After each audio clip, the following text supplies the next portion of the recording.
Bonjour et bienvenue dans les bulles de Magique Sophro. Aujourd'hui, dans cette bulle, je te raconte l'histoire de Princesse Lila et le miroir magique. Allons-y. Dans un royaume lointain, une petite princesse nommée Lila vivait dans un magnifique château, entouré de jardins remplis de fleurs aux 1000 couleurs. Lila gardait au fond d'elle un précieux secret confié par sa grand-mère. Peu avant de s'en aller pour un long voyage, sa grand-mère lui avait confié ceci. « Ma petite fille, si un jour tu te sens triste ou sans espoir, va dans le grenier. Dans le grand coffre en bois d'ébène, tu y trouveras un petit miroir aux bordures dorées. Prends-le dans tes mains et regarde ton reflet. Ce miroir a le pouvoir de redonner le sourire et la joie dans le cœur. » Depuis ce jour, Lila n'avait jamais parlé de ce secret à personne. Le miroir dormait là-haut, paisiblement, et elle n'avait jamais ressenti le besoin d'aller le chercher. Ce qu'elle aimait par-dessus tout, c'était explorer la forêt enchantée tout autour du château. Elle y passait des heures à écouter les oiseaux, à parler aux écureuils et à courir après les lucioles. Un matin, alors qu'elle suivait un papillon aux ailes lumineuses, elle s'aventura plus loin qu'à son habitude. Et elle découvrit un petit village caché. Mais à sa grande surprise, tout était silencieux. Les enfants ne jouaient pas, les adultes ne souriaient pas. Tous les habitants du village semblaient incapables de rire ou de sourire. Lila décida de les aider. Elle repensa aussitôt au miroir magique.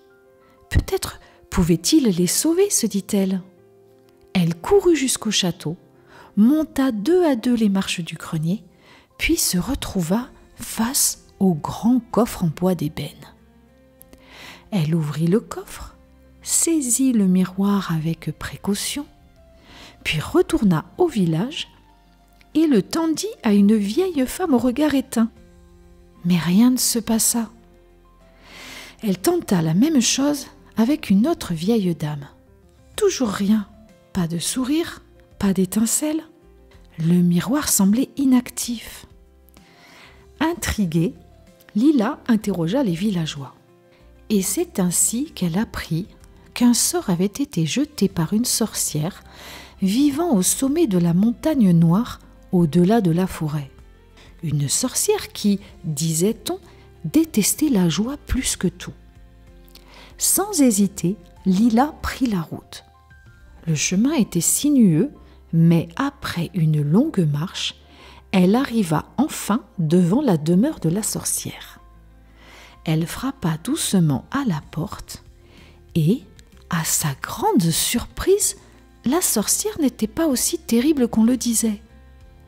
Elle avait les yeux fatigués, le visage pâle et une profonde tristesse dans le regard. « Pourquoi refuses-tu aux autres le droit de sourire ?» demanda Lila avec douceur. La sorcière baissa la tête.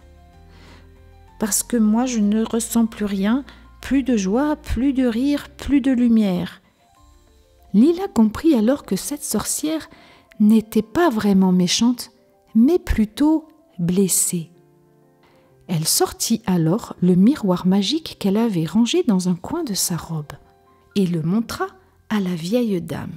« Regarde, lui dit-elle. » Dans le miroir, la sorcière vit son reflet, mais pas celui qu'elle connaissait. Elle se vit souriante, la peau douce et les yeux pétillants. Elle se vit telle qu'elle pourrait être si elle laissait à nouveau la joie revenir dans son cœur. « Je ne savais pas que je pouvais encore sourire, » dit-elle étonnée.